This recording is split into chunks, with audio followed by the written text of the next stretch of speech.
Good morning. I'm making some bread today. Somebody asked us on the group. I think it was yesterday or the day before, sometime so recent that is. Where's the white loaf video? And I looked and I thought, you know what? I don't think I've done one. So I've done variations where I've done the recipe and made it into buns, or I've done a loaf and it's been brown, or I've done the same recipe but it's been a bloomer. So, to put the record straight, today I thought, you know what? I'm going to make a bog standard white loaf. So there's no fancy bits and bobs that you have to worry about too much. In this one, it's a basic white loaf. However, what I'm going to do is I'm going to do a second one. And I'm going to add to it some, actually I'm going to pull this down a little bit. I can see you better there. I can see you better now. And I'm going to add some dough improver to the other one. And what I'm going to show you is what's the difference between the two. So this is going to be a bog standard loaf. I'm not even going to use any special flours as such. I'm just going to use my bread flour, normal bread flour that I use for my buns.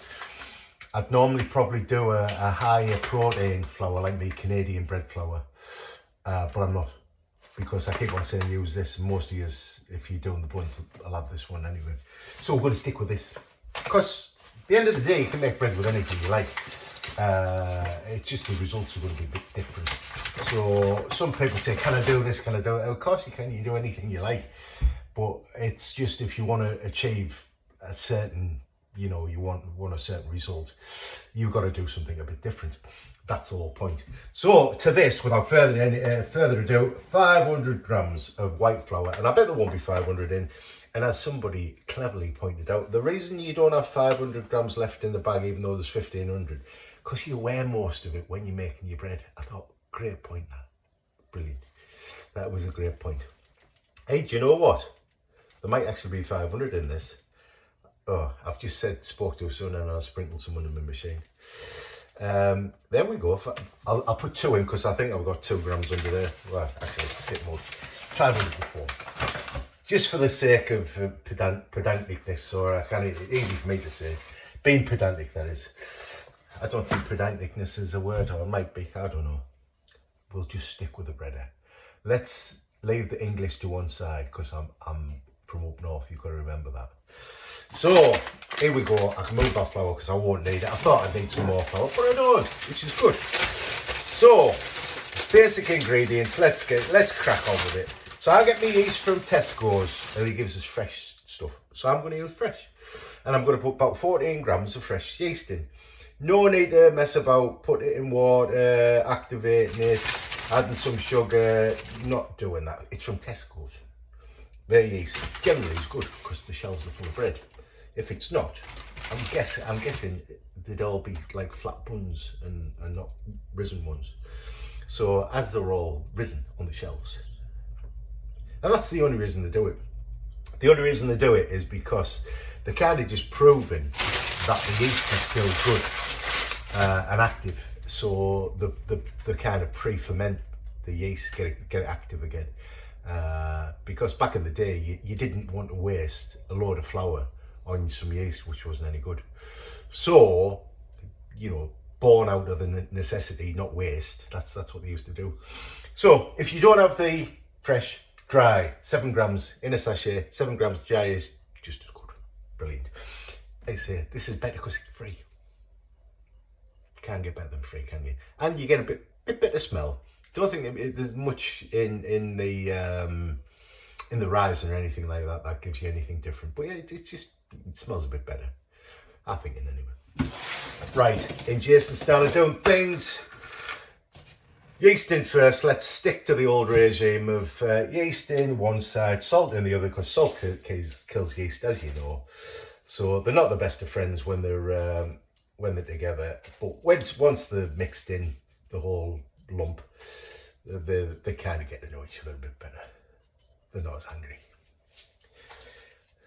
I know. I'm betting you're liking this to some of your family members or someone you think not know.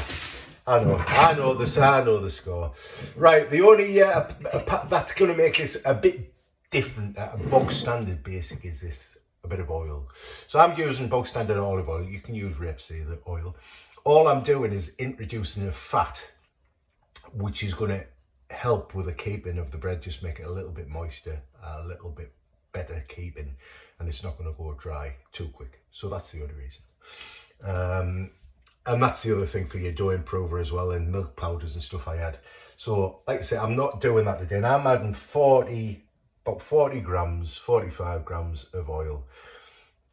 It does affect the overall balance, because I'm only going to put, hang on, let me just keep my eye on this, because I'll get carried away, and then 44, that'll do, 44, that's good enough.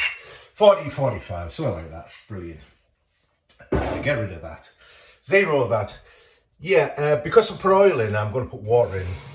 It does affect the overall wetness, if you like, of the bread. So when I do put oil in, I normally aim for about 350 grams of water, but actually I could, if I wanted to, I could drop the water to maybe about 335, and it'd still work because I've got the oil in there. However, if you work with higher, what's called a high hydration, basically it's got more water in, it produces a better loaf. So we're going to stick with 350 and see how we go. So I'll go through some of the tips and tricks of how to handle a slightly wetter dough. But basically 350 water in there, cold water, it doesn't need to be warm.